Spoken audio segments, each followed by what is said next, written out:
Welcome back, Shalligators. Today we are kicking off our series on right. I've gotten so many career questions and I put it out for you guys to answer, like, what do you want to see for these Vlogmas videos? And overwhelmingly it was career tips. Now, obviously 2020 has been a huge, hideous trash panda of a year. And a lot of us have had to either modify our career, suddenly we're working from home and our roles might have changed, or we've lost our jobs.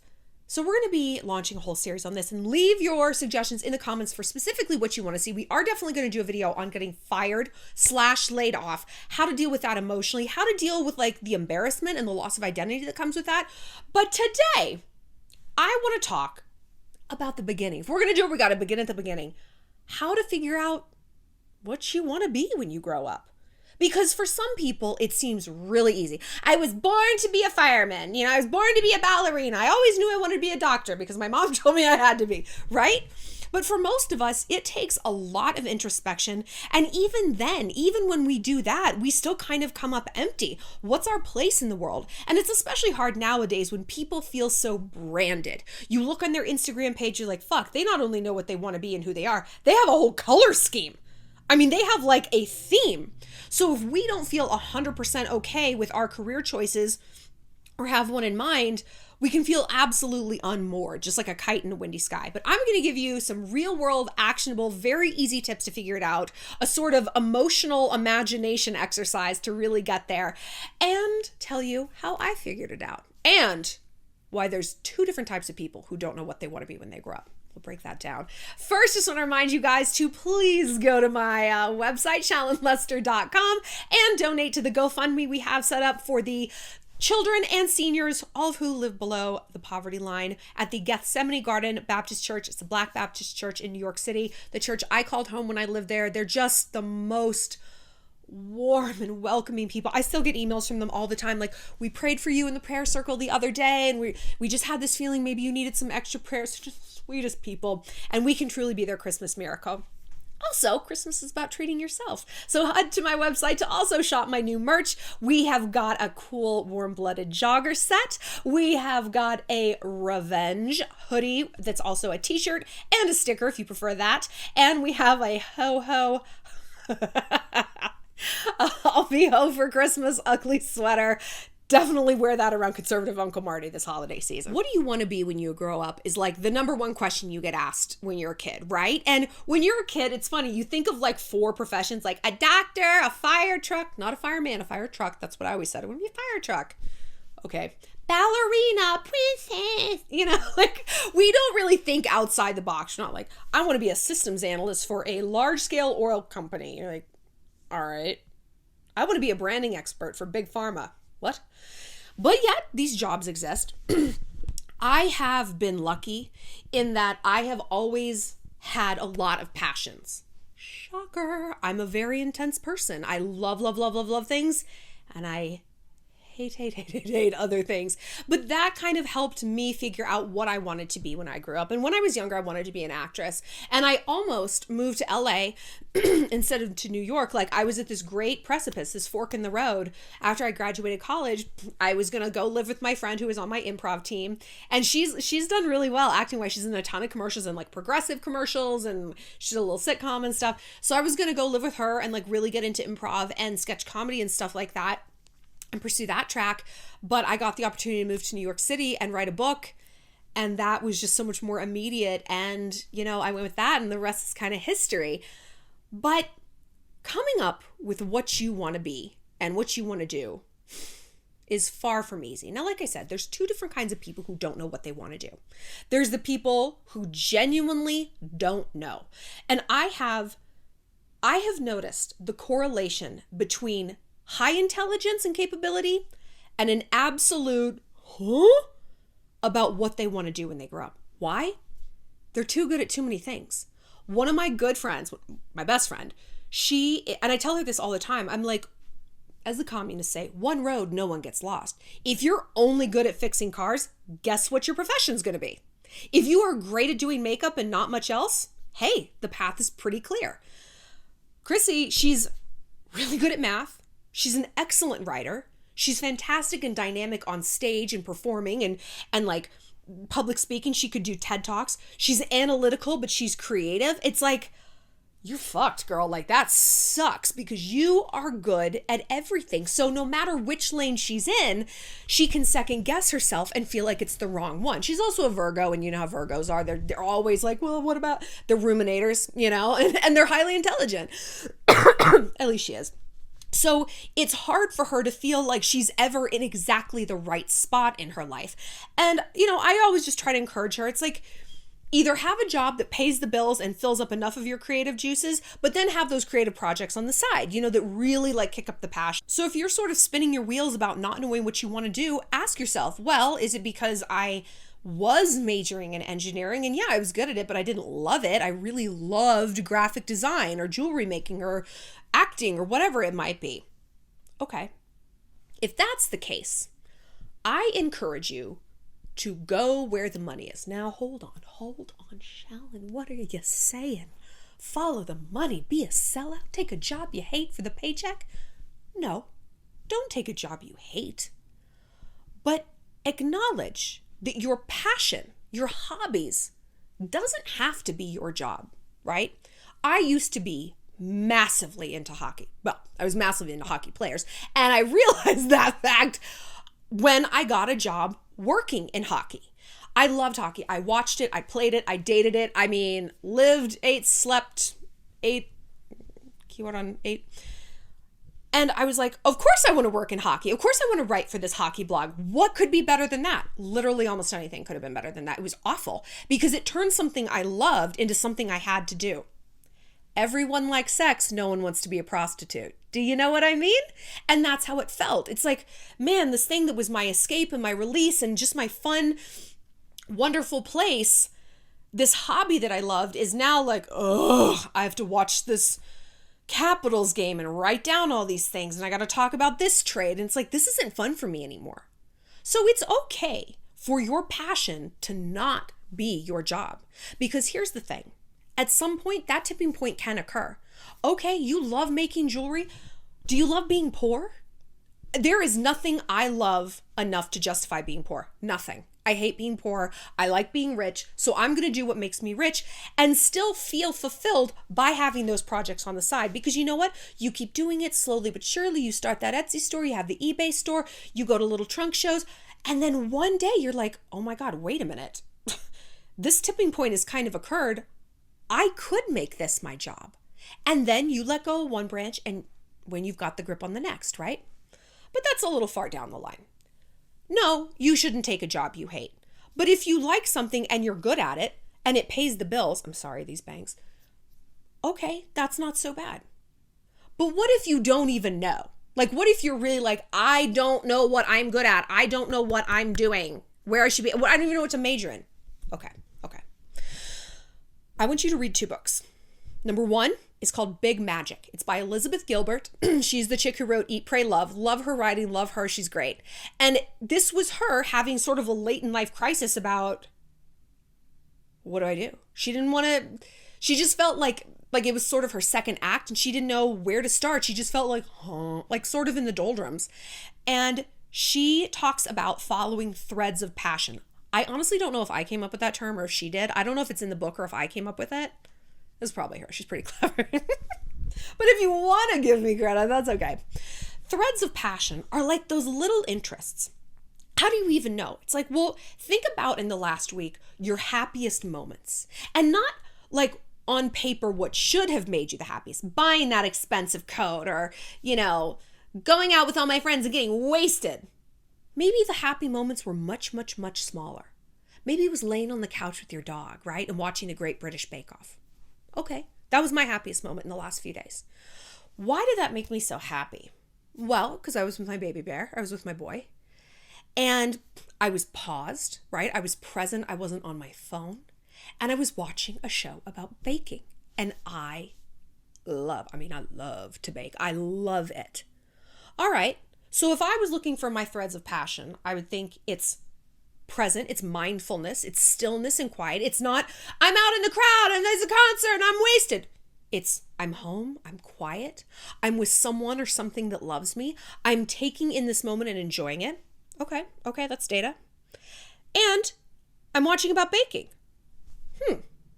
So maybe on Friday, instead of going out and getting wasted or just sitting home and getting wasted, I'm going to try a new recipe. And maybe the next week after that, I'll invite one friend over, see if that's my happiest moment now. Oh, you're trying it, we're talking, whatever. It's data. You need to be in a data collection mode, right?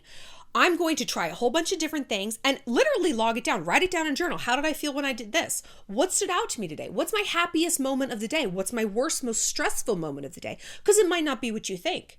I look at my day on paper, and work should be the most stressful part of my day. It's not. Boredom is the most stressful part of my day.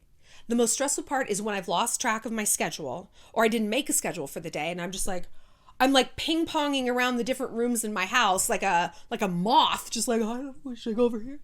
Should I need an ice cube? I'm just whizzing out of control. I work best when I'm actually working. My best day today, or my best point today, was when I picked new health insurance. Woo! Wow! But I was accomplishing something and I was checking something off my list that had been on there for fucking ever. And I felt really proud of myself. I was driving and I literally said out loud, I was like, I did a thing like an adult. Whoa, I did an adult thing. And I felt really good about myself. That was the highlight of my day, right? So, okay, that data is I feel good when I'm accomplishing something. I actually don't want to lay on a beach 24/7. I actually don't want a million assistants doing everything for me. I actually don't want to be around 10 people at once in a big office. I've gathered some data.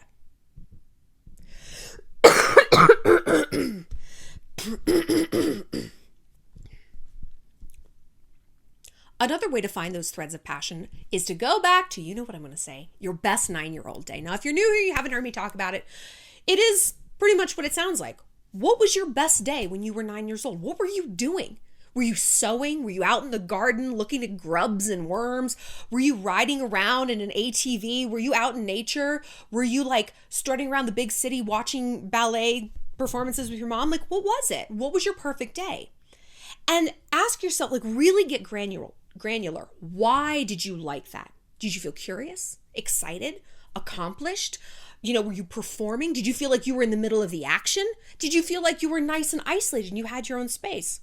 Okay, I want you to keep track of these things because then you're going to start to get a composite. You're going to turn random data points, which are kind of like stars in the sky. Instead of just being the smattering of stars, whoop, you're going to connect the dots and you're going to have a constellation. You're going to have a picture. And this picture is what you're going to use to contrast jobs against. When I was younger and I didn't know what I wanted to do, I did, but we'll get to that for the second part. A big tip I got from my friend was picture your perfect life. And I was living at home with my family. I just graduated. I just moved back in, I'd been there like a week. It was obviously not ideal. You know, you want to graduate and go straight to your cool apartment in a big city and not back home to your childhood bedroom and suddenly your mom's telling you to take out the recycling. And my friend was like, picture your perfect life. Really go in and visualize, feel it. And she's like, and don't just visualize the things, the kind of car, the kind of apartment. Visualize and feel the feelings, not the nouns, the adjectives. What about these scenarios are adjectivismal? Adjectives. And my ideal life, I was in a big city. I was all glammed up. I was strutting around to parties. People knew who I was. I was creative and I was doing things. Sound familiar? That is the life I got to lead. That's exactly the life I created. But I did so not just by, okay, I'm in a fancy outfit. Okay, I'm here. I focused on those feelings because that helped me localize what I wanted to do in the big city. Okay, the feeling I'm in the middle of the action. Okay, that probably sounds douchey, but I've talked before about when I was a kid, I felt very isolated. So living in a big bustling city was very important to me. I wanted to be in the center of everything. Okay. So that cut out, a lot of, I was thinking about moving to Austin. I was like, no, Nashville, not quite. LA, New York, now we're talking. Okay.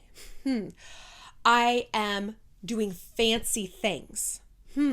Okay, well, what's cool about that? Well, it makes me feel like I'm experiencing different aspects of life. You know, I got to the adjective parts of it, and then I was able to say yes or no to certain things. Because before I moved to New York or even to LA, I was considering becoming a school psychologist, which I think would have been a really good fit for me, but it didn't match up with that ideal vision. I wouldn't be going to fancy events. I probably wouldn't be ultra rich. You know, I wouldn't be well known. I wouldn't be in the center of the action. I mean, you can say that maybe sort of, but it didn't align. But because I had done that visualization work, I was like, okay, that's not the right fit for me right now. No. And even though I'm living in Newport Beach and this is beautiful, I don't feel like I'm in the center of things. I'm not going to cool events. This isn't a fit for me right now. I'm going to go to New York.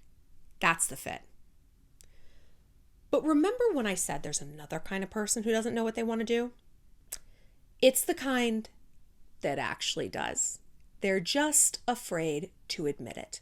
My same friend, Ellen, hi baby, if you're watching, she's the one who gave me this visualization exercise, you know, about how do you feel, the adjective thing. She said, because she ended up going to,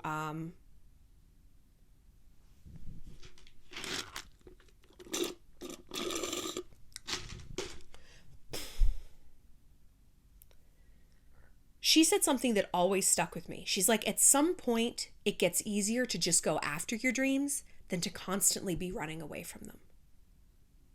The energy you expend pretending that you don't want to go to law school or open up that bakery or be a writer. What if you channeled all of that energy, all of that negative self-talk, it'll never happen, it's too hard, it's too expensive, it'll take too long, everyone wants to be an influencer. What if you use that energy, because you're spending it nonetheless, like currency, remember? What if you invested it back into yourself? What if every one of those negative thoughts was a positive thought, a motivating thought, a logistical planning thought? Well, I know it's going to take a long time, but okay, that time's going to pass anyway. Yeah, it's going to be expensive, but if I pick up 2 extra shifts a week, I can actually afford it. Yeah, I want to be an influencer and there's a lot of other people, but here's the niche I'm going to do because it's authentic to me, and that authenticity is going to propel me above the crowd. What if you did that? Do you think maybe that could get you to where your goals want to be? Could that get you the life you wanted? I can tell you empirically, yes, because it's exactly what I did. I moved to New York because I felt finally so tired of pretending that I didn't want to be a writer. I didn't want to be a magazine editor. I didn't care if I lived in a big city. I just hit a wall and I gave in. I surrendered to my own dreams. I thought, fuck, you know, okay, you win. You win. The psyche must be heard, right? And the sooner we listen to her, the easier it's going to be. And she finally wore me down until she was like, you don't want to be a waitress. You also don't want to be an improver. You want to be a writer. You wanted to be a writer since you were 5 years old. So what are we waiting for? Because I thought, you know what? At least if I go and I give it everything I have and I fail, I've tried. I would always rather regret the things I did than have regrets about things I didn't do. That shit eats you up inside. That makes you bitter. We deal with this a lot with parents, right? What do you mean you think you're gonna go to law school? I was smart too. I was number 2 in the class. You think you're gonna do what I couldn't? All right, Crystal, right? We see this. We don't want to become those people. Why should we? Fuck that noise. No, if cowardice is the only thing holding us back from our dreams, cowboy the fuck up. Are you kidding me? And that's the talk I gave to myself. I'm like, are you that afraid of failing or are you afraid of working hard? And I was like, I don't know. Part of it was like, I was just embarrassed. I didn't think it was possible. But once I let go of that, and once I was like, I am going to New York and I am going to become a writer. I'm not just going to become a writer. I'm going to be an editor. Not just an editor. I'm going to be a bold-faced name. People in that town are going to know me. I'm going to be famous. And people are like, you're a douche. I was like, you know what? Yes, I am. I'm a huge douche. But I'm going to be a douche of her word. That's what I'm going to be. And I did it. And I had to do it again 2 years ago when I became a YouTuber. I went through the exact same thing. So I'm telling you this because this fear of accepting your dreams, it's not only something that happens to 23-year-olds. This can happen if we don't check it our entire lives. Whether it's, I actually really want to get married, or I actually really don't want kids, or I actually am kind of tired of living in Miami. I sort of want a farm. Or it's, you know what? The big dream is being a YouTuber. And I know that sounds silly and the market's saturated. Who would want to watch me? I don't care. Yeah, I'm silly. Yeah, I'm unrealistic. Yeah, I'm still a douchebag. But I'm going to be a woman, a silly, unrealistic, douchey woman who gives it her all. And if I fail, I fail. At least I know. At least I know. But the thing is, you won't fail. You won't. I don't see it very often. Well, we know the role was people who audition for American Idol or The Voice and they can't sing. The myopicness of the performing arts crew, like you wouldn't see someone who's taken the bar like 11 times. They're like, I'm going to do it. It's like, no, you're not. No, you're not. Like husband on Real Housewives of Orange County, Emily's husband. Don't even get me started on that kid. But you probably won't fail. And let's go back to Nelson Mandela's quote. I never lose. I win or I learn. Okay, maybe you didn't pass the bar. Maybe the reason you didn't pass the bar is you actually didn't like law, you know? And it seemed good on paper and it made your parents happy and it made you happy for a while. But you know what? It was a little too cerebral, too disconnected. Maybe you actually would be happier being a paralegal or being like a counselor of some sort, right? That's okay. If I had failed at being a YouTuber, you know, at least I would have known. I would have grown my audience some, and I probably would have learned a lot about, everything I have learned, brand partnerships, podcasting, blah, blah, blah. And maybe I would have been like, okay, this YouTube thing isn't working, but here's an aspect of the business that was working, maybe the clothing, the merch line. So, okay, I'm kind of going to follow that. Let's rebrand. That's okay. Adapt, modify, overcome. But go for what you want. Go boldly in the direction of your dreams. Live confidently. Live the life you've imagined. It's one of my favorite quotes because it's so true. And fortune truly does favor the bold. So, my challenge to you, claim it, call it out. I want you to put in the comments here your dream. As if it sounds silly, dumb, hey, you don't know who else is watching this. You're like, you know what? All I want to do is be a sculptor. Maybe someone's like, you live close to me. I'm looking for an apprentice. Hey, I want to get into law school, but I can't afford classes. You know what, honey? I've got a whole bunch of extra study books. Let me send them to you. Merry Christmas. We can help each other and we can pack build. And people who are higher in the food chain, they want to help other people. Hey, I know where you've been. I want to help you grow this channel. I want to help you grow your life because I see in you what I saw in myself, right? So put your dreams down there. We got a new year coming. We got a fresh start coming. Isn't this the time after this fuck shit trash panda of a year where we can say, you know what? Life is precious. And what we have is precious and our blessings are precious. So maybe we got to stop wasting time because we don't know how much time is left. We don't. We don't know what the next year is going to hold. There's no time like now to strike and go after what you want. Worst case, it doesn't work out. Okay, adapt, modify, overcome. Win or learn. I will see you next time, Shalligators. We're going to be doing more Vlogmas. I'm actually heading to New York City to deal with my storage unit and some business stuff.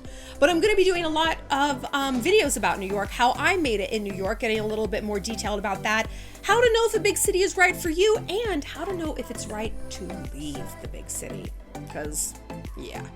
I'll see you later, Shalligators.